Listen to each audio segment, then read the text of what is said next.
Prends un instant. Laisse ton esprit se déposer comme une plume qui touche enfin le sol. Ici, rien ne presse, rien ne force. Tout respire.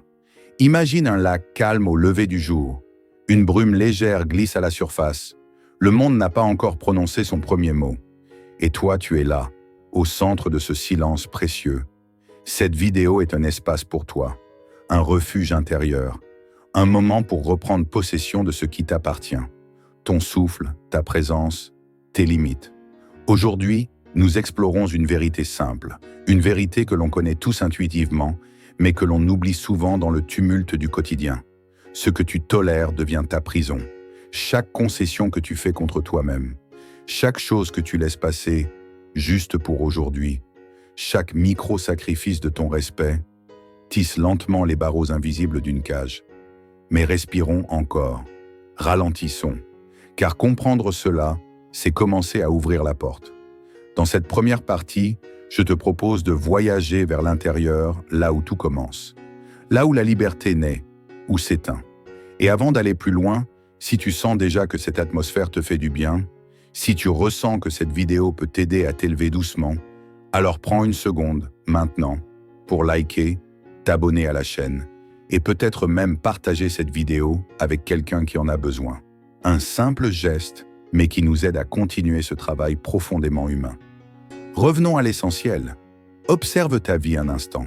Observe les zones où tu comprends déjà que tu te perds. Les endroits où tu dis oui alors que ton cœur hurle non. Les situations où tu restes par habitude, où tu supportes, où tu encaisses, parce que c'est plus facile que de t'affirmer. Mais ce qui est facile aujourd'hui devient lourd demain. Ce que tu acceptes une fois devient une habitude. Ce que tu tolères finit par définir les limites de ton monde. Alors aujourd'hui, dans ce calme, je t'invite à marcher avec moi, à travers le stoïcisme, à travers la discipline douce, à travers la clarté. Les stoïciens disaient « La liberté ne se trouve pas dans le monde extérieur, mais dans l'espace intérieur que tu construis. » Et cet espace intérieur commence par reconnaître ce que tu laisses entrer, ce que tu laisses rester, et ce que tu laisses te façonner.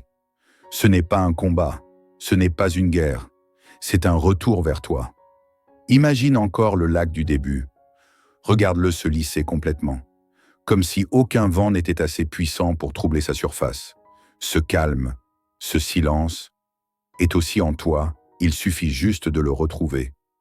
Reste avec moi. Nous allons, ensemble, comprendre comment l'on construit et défait les prisons invisibles. Nous allons explorer la rébellion intérieure, la force douce des limites et la discipline stoïcienne face au chaos.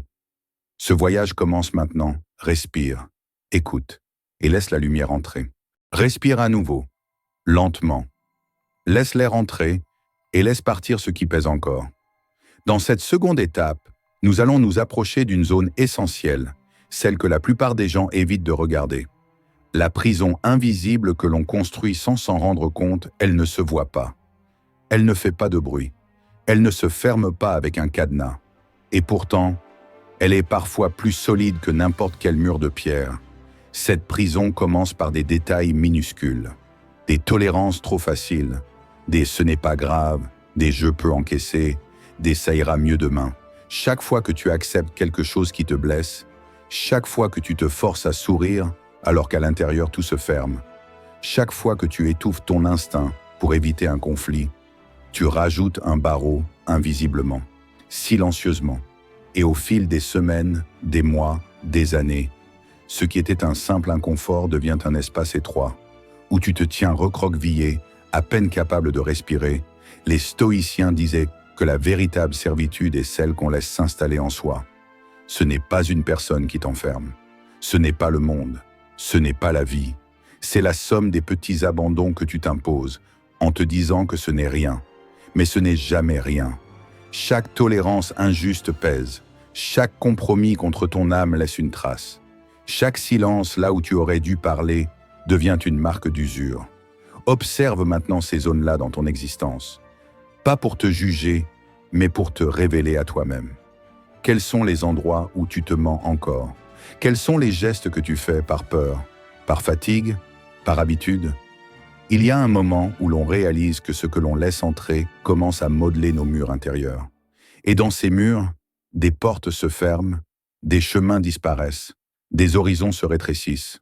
La prison invisible n'est jamais créée d'un seul coup. Elle se construit par accumulation, par micro-concessions, par petites renonciations quotidiennes. Et aujourd'hui, tu es ici pour voir tout cela avec honnêteté, avec courage, avec douceur, sans regret, sans défense. Ce n'est pas un constat amer, c'est une prise de conscience lumineuse, car une prison invisible, dès qu'elle est vue, commence à se fissurer. Ce que tu regardes avec vérité se transforme. Ce que tu reconnais perd son pouvoir. Ce que tu comprends en toi se met à respirer. Le stoïcisme n'est pas une philosophie dure, c'est une philosophie claire. Elle t'apprend à discerner, à observer, à décider avec lucidité. Et dans ce regard vrai, quelque chose change déjà. Tu sens peut-être en toi cette légère ouverture, ce souffle nouveau, cette impression qu'une porte intérieure vient de s'entr'ouvrir. C'est le début de la libération. Reste avec moi. Dans la prochaine séquence, nous allons explorer les micro-tolérances qui détruisent, ces petites choses du quotidien qui semblent anodines, mais qui deviennent les briques inconscientes de ta prison intérieure. Pour l'instant, respire encore. Tu viens déjà de faire un pas immense. Respire encore une fois. Tu t'installes progressivement dans un espace intérieur plus clair, plus honnête. Et maintenant, nous allons regarder quelque chose de subtil, quelque chose qui paraît inoffensif et qui pourtant détruit lentement la liberté intérieure, les micro-tolérances. Les micro-tolérances, ce sont ces petites choses du quotidien que tu laisses passer, des gestes minuscules, des phrases anodines, des comportements que tu acceptes juste pour ne pas compliquer la journée. Ce sont ces moments où tu dis « ce n'est pas grave, je vais laisser couler, je n'ai pas l'énergie pour ça ». Et parfois même, ce n'est pas si important, mais c'est cela qui construit l'érosion, comme l'eau qui, goutte après goutte, sculpte la pierre, comme le vent qui, souffle après souffle, déforme les falaises, comme la poussière qui s'accumule imperceptiblement jusqu'à devenir lourde. Chaque fois que tu acceptes un manque de respect, chaque fois que tu t'imposes le silence pour éviter une tension, chaque fois que tu avales un malaise en te disant que ce n'est rien, tu abandonnes un morceau de toi. Un morceau minuscule, oui, mais un morceau quand même. Et ces morceaux, additionnés les uns aux autres, finissent par creuser un vide intérieur, un espace où tes désirs s'effacent, où ton instinct s'amoindrit, où ta voix s'étouffe. Les stoïciens l'avaient là compris. La perte de soi commence rarement par un grand choc, mais presque toujours par une longue série de petits renoncements. Regarde maintenant ton quotidien. Regarde les petits moments où tu t'oublies, quand tu fais quelque chose que tu ne veux pas faire, juste pour éviter un malaise, quand tu restes dans une conversation qui t'épuise, pour ne pas paraître impoli, quand tu acceptes un ton, une parole, une attitude que tu n'accepterais jamais de toi-même. Ce sont ces gestes-là qui forment la poussière intérieure. Ils semblent légers, ils semblent insignifiants, mais ils s'accumulent, et un jour, tu te rends compte que tu respires moins bien, que ton espace intérieur s'est rétréci, que quelque chose en toi s'est éteint, sans bruit. Les micro-tolérances sont dangereuses justement parce qu'elles sont petites. Elles ne tirent aucune alarme. Elles n'explosent pas. Elles ne crient pas. Elles s'installent. Elles se normalisent. Elles se répètent. Et peu à peu, elles tracent les limites de ce que tu crois mériter. Alors aujourd'hui, dans ce moment de lucidité douce, je t'invite à examiner ces gestes quotidiens comme on regarde les détails d'une pierre précieuse, avec attention, avec délicatesse, avec sincérité. Demande-toi, quelle petite chose suis-je en train de tolérer, qui me coûte beaucoup plus que je ne l'admets? Où ai-je cédé trop facilement? Où ai-je renoncé à moi-même? Ce n'est pas un reproche, c'est une lumière, une main posée doucement sur ton épaule, un rappel que tu mérites mieux que des miettes d'attention, des restes d'énergie ou des compromis qui te volent ta paix. Quand tu identifies une micro-tolérance, tu identifies une clé, une possibilité de reprendre un millimètre de toi-même, un espace, si petit soit-il, où tu peux respirer plus librement. Et c'est ainsi que commence le retour à soi, par les détails, par les gestes minuscules, par l'attention, par la vérité. Dans la prochaine séquence, nous parlerons de rébellion intérieure et de ce moment précieux où tu décides enfin que le trop, c'est trop. Mais pour l'instant, reste dans cette observation. Tu es en train de te retrouver. Respire, lentement. Tu as vu les prisons invisibles. Tu as compris les micro-tolérances qui te dérobent ta lumière. Maintenant, quelque chose d'autre peut naître en toi, la rébellion intérieure. Pas une rébellion bruyante, pas une révolte contre le monde, pas un cri de colère. C'est une rébellion silencieuse, une rébellion noble, une rébellion stoïcienne. Elle commence au moment précis où tu te dis « ça suffit », mais pas avec rage, pas avec impulsivité, avec clarté. La rébellion intérieure, c'est ce moment où tu refuses de continuer à t'abandonner, où tu refuses de rester dans les mêmes schémas, où tu refuses de tolérer ce qui étouffe ton âme. C'est une force douce, une force qui se lève de l'intérieur, qui se redresse lentement, qui dit, calmement, « Je mérite mieux que ça. Je ne veux plus vivre de cette façon.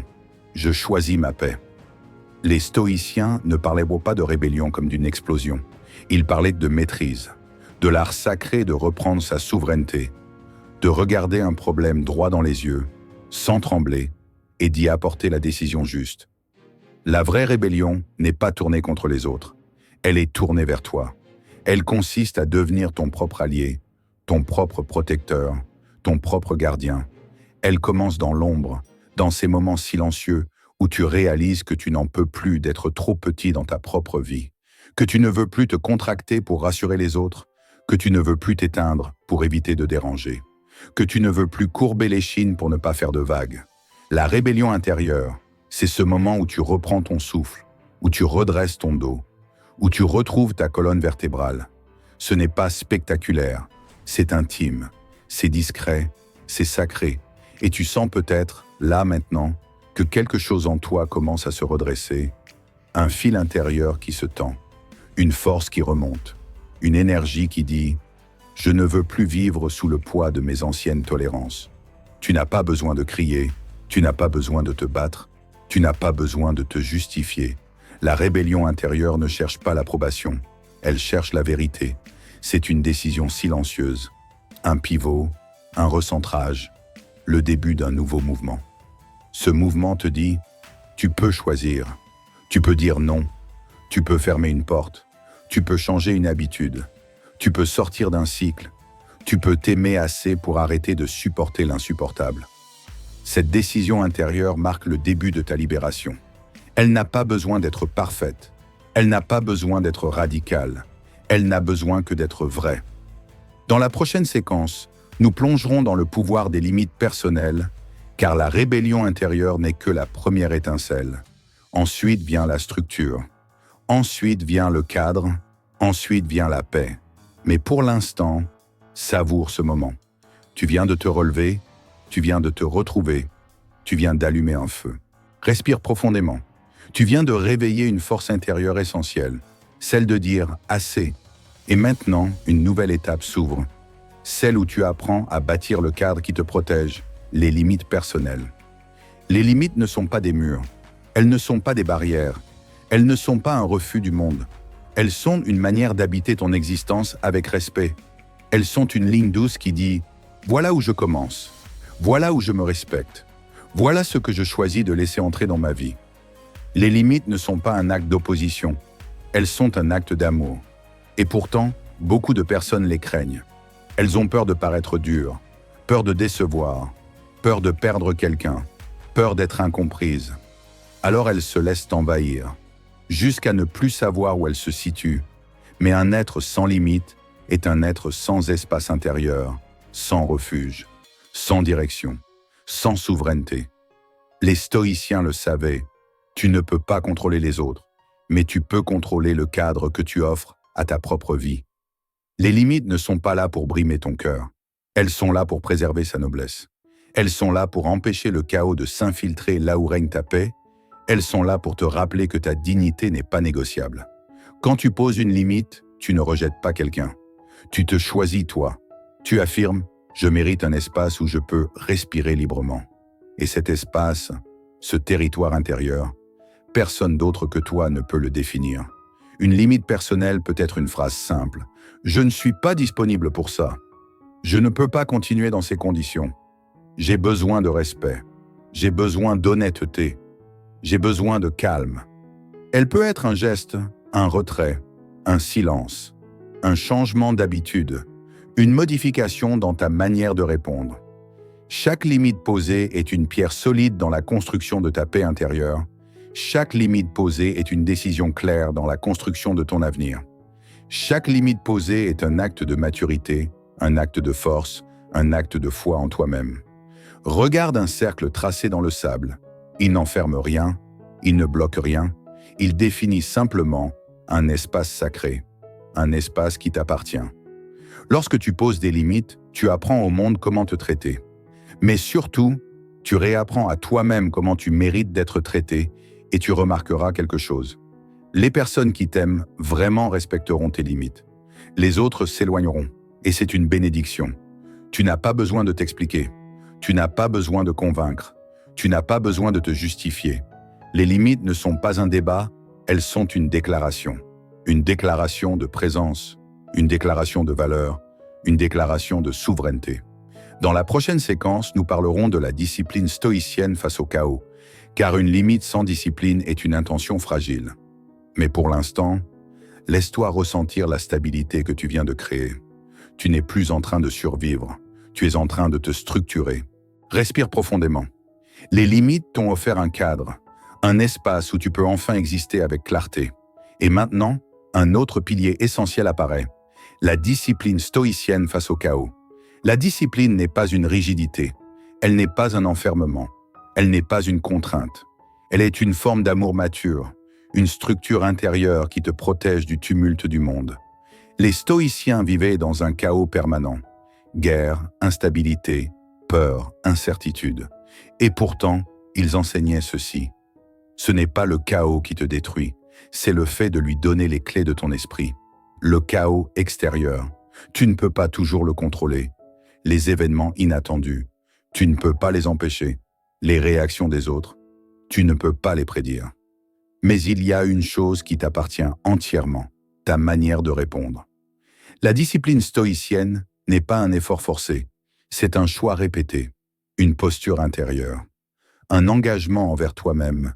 Peu importe ce qui se passe autour, je choisis de rester aligné. C'est comme un rocher au milieu d'une mer agitée.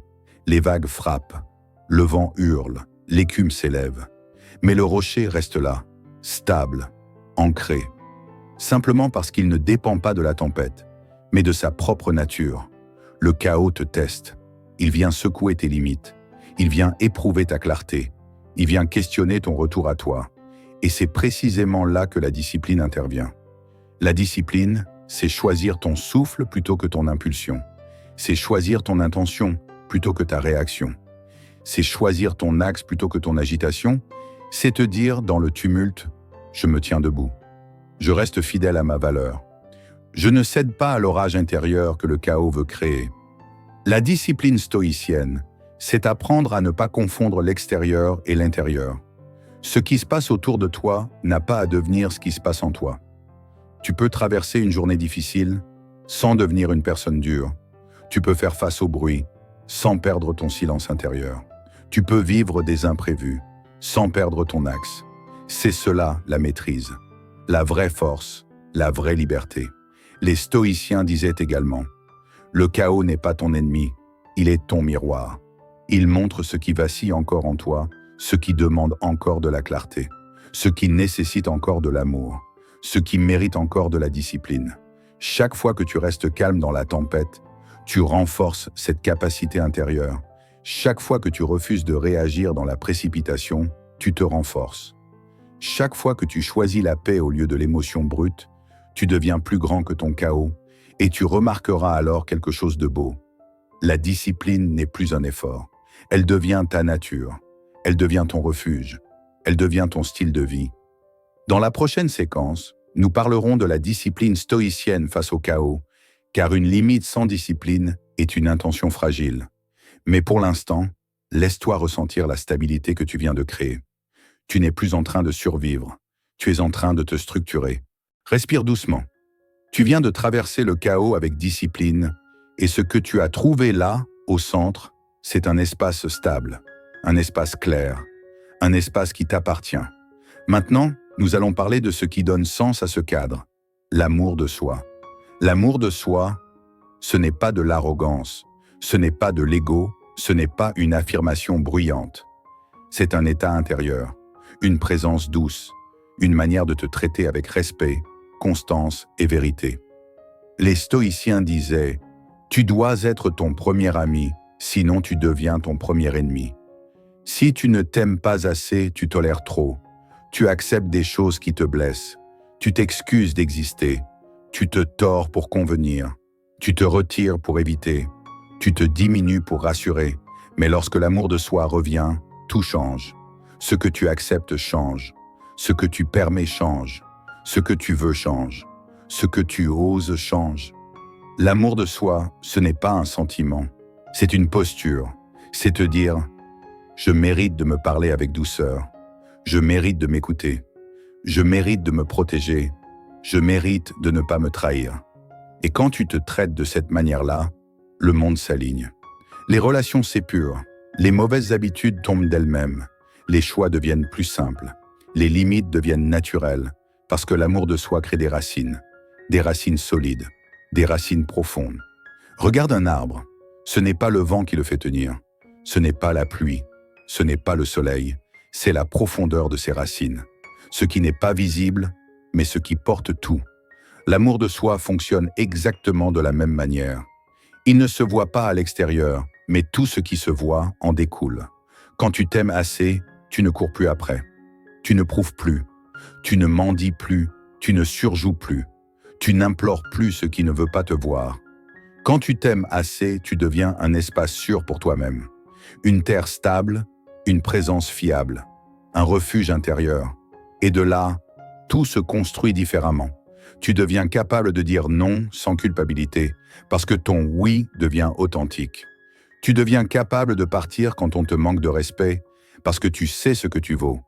Tu deviens capable de rester seul sans te sentir vide, parce que ta présence devient riche.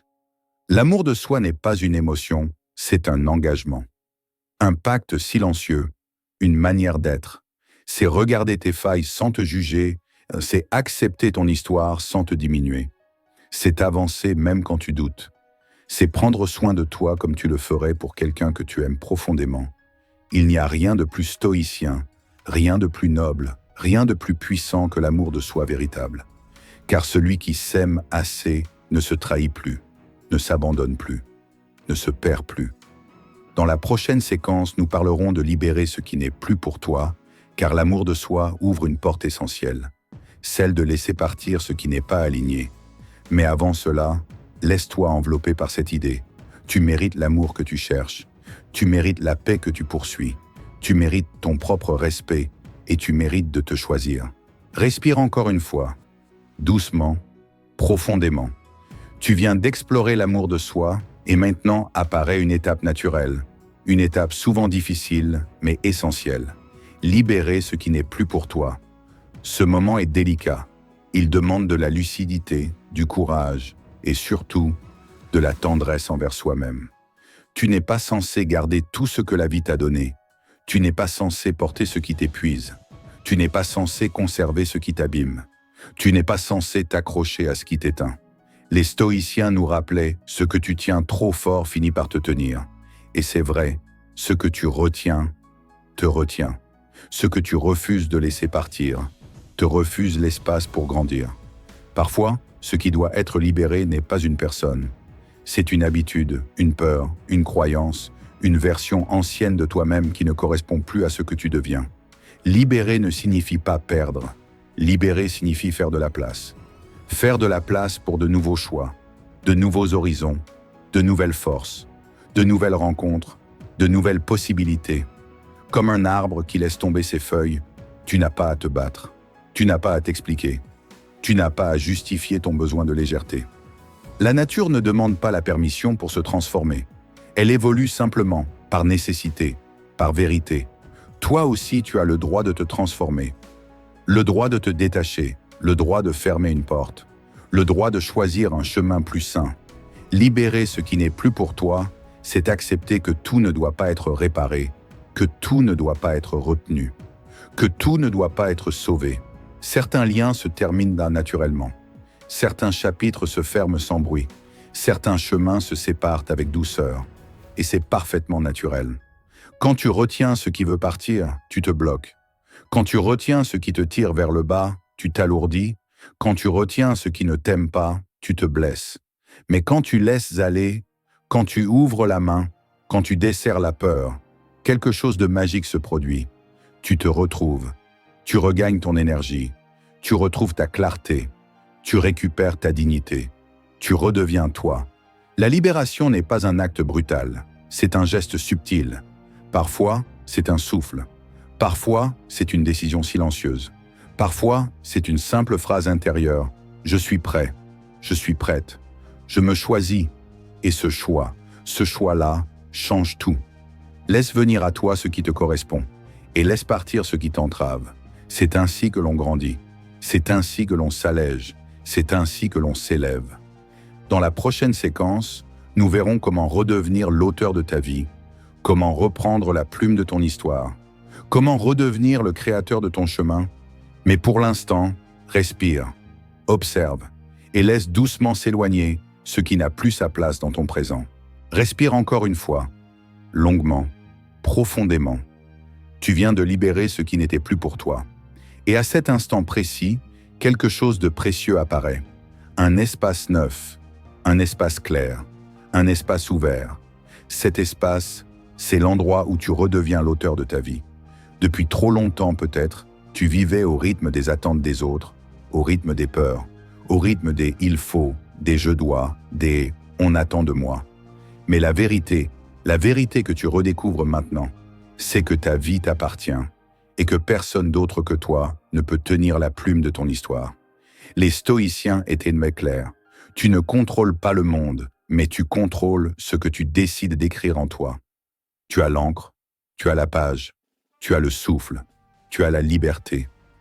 Redevenir auteur de ta vie, ce n'est pas tout changer d'un coup. Ce n'est pas révolutionner ton existence. Ce n'est pas fuir le passé. C'est simplement recommencer à choisir. Choisir ta direction. Choisir tes priorités. Choisir ce qui mérite ton énergie et ce qui n'y aura plus jamais accès. C'est dire « je veux vivre ainsi ». Je veux avancer de cette manière. Je veux créer ceci. Je veux être cette version de moi-même. Personne n'a à comprendre. Personne n'a à valider. Personne n'a à applaudir. C'est ton livre, ton chapitre, ta trajectoire. Tu n'es pas arrivé jusqu'ici par hasard. Chaque prise de conscience, chaque limite posée, chaque micro-tolérance que tu as identifiée, chaque attache que tu as libérée, tout a conduit à ce moment. Le moment où tu reprends les commandes, le moment où tu reprends ta voix, le moment où tu reprends ton histoire. Redevenir auteur de ta vie, c'est accepter que le passé ne définit pas ton futur. C'est comprendre que la souffrance ne t'a pas brisé, elle t'a formé, elle a affiné ta vision. Elle t'a montré ce que tu ne veux plus. Elle t'a préparé à ce que tu vas devenir. Tu n'écris pas à partir de zéro, tu écris à partir de vérité, à partir d'expérience, à partir de lucidité, à partir de force. Tu n'es plus quelqu'un qui subit, tu n'es plus quelqu'un qui endure sans comprendre. Tu n'es plus quelqu'un qui avance les yeux fermés, tu deviens quelqu'un qui choisit, qui crée, qui façonne, qui dirige. Prends un instant maintenant pour sentir cette puissance calme monter lentement dans ta poitrine. C'est ta vie, c'est ton souffle, c'est ton récit. Et à partir de maintenant, tu vas écrire avec intention. Chaque décision peut devenir un chapitre, chaque geste peut devenir une phrase. Chaque limite peut devenir une page blanche gagnée. Chaque pas peut devenir une direction nouvelle. Et tu vas avancer, non pas parce que tu fuis quelque chose, mais parce que tu vas vers toi-même. Dans la prochaine séquence, la dernière avant la conclusion, nous parlerons de se tenir debout dans sa lumière, de cette posture intérieure qui t'accompagnera longtemps après la fin de cette vidéo. Pour l'instant, sens simplement ceci. La plume est revenue dans ta main et tu es prêt à écrire. Respire profondément. Tu as traversé toutes les étapes. Tu as compris ce que tu tolères, tu as perçu la prison invisible, tu as reconnu les micro-tolérances, tu as ressenti la rébellion intérieure, tu as posé des limites, Tu as trouvé la discipline dans le chaos, tu t'es reconnecté à l'amour de toi, tu as libéré ce qui n'était plus pour toi, et tu as repris la plume de ton histoire. Maintenant, il reste le pas le plus noble, se tenir debout dans sa lumière. Ta lumière n'est pas quelque chose que tu dois mériter, ce n'est pas une récompense, ce n'est pas un trophée. Ta lumière est simplement ce que tu es quand tu ne te caches plus, quand tu ne te mens plus, quand tu ne te trahis plus. Ta lumière apparaît lorsque ton intérieur et ton extérieur commencent enfin à respirer dans la même direction. Les stoïciens le disaient avec simplicité. La véritable grandeur est intérieure. Ce n'est pas un éclat bruyant, ce n'est pas une mise en scène, c'est une manière d'exister authentique, droite, alignée. Se tenir dans sa lumière, c'est marcher dans le monde sans s'excuser d'être soi, sans s'éteindre, sans se minimiser, sans se camoufler. C'est être cette version de toi qui agit avec calme, qui avance avec intention, qui parle avec justesse, qui aime avec maturité. C'est ne plus chercher la validation extérieure, mais vivre depuis ta propre vérité intérieure. Ta lumière, ce n'est pas une intensité, c'est une stabilité, un axe, une présence, un souffle. Et tu la sens peut-être déjà, là, au centre de ta poitrine. Ce petit élan, ce point chaud, ce sentiment grandissant de clarté. Tu es en train de te tenir différemment dans ta vie. Plus droit, plus haut, plus toi. Et si cette vidéo t'a accompagné, si elle t'a aidé à voir plus clair, si elle t'a offert un espace pour respirer, alors je t'invite, avec douceur, à laisser un commentaire pour partager ce que tu ressens. Ton avis peut guider d'autres personnes qui vivent peut-être ce même chemin silencieux, et si tu veux soutenir cette énergie, tu peux aussi liker cette vidéo, la partager à quelqu'un qui pourrait en avoir besoin, et t'abonner à la chaîne Lente Élévation pour continuer à grandir ensemble. Ce simple geste, fait avec sincérité, aide vraiment à faire rayonner ce message. Revenons maintenant à toi. Se tenir dans sa lumière, c'est un choix quotidien, un choix parfois discret, un choix parfois difficile, mais un choix noble. Cela ne signifie pas être parfait, cela signifie être vrai, te rappeler qui tu es, te rappeler ce que tu mérites, te rappeler ce que tu refuses de tolérer désormais. Tu as tout ce qu'il faut, tu as traversé des épreuves, tu as appris, tu as grandi, tu as compris. Tu n'es pas au début de ton chemin, tu es à ce moment où l'on s'élève. Alors respire une dernière fois. Laisse la lumière entrer doucement et avance avec calme, confiance et dignité, car à partir de maintenant, ce que tu ne tolères plus devient ton envol.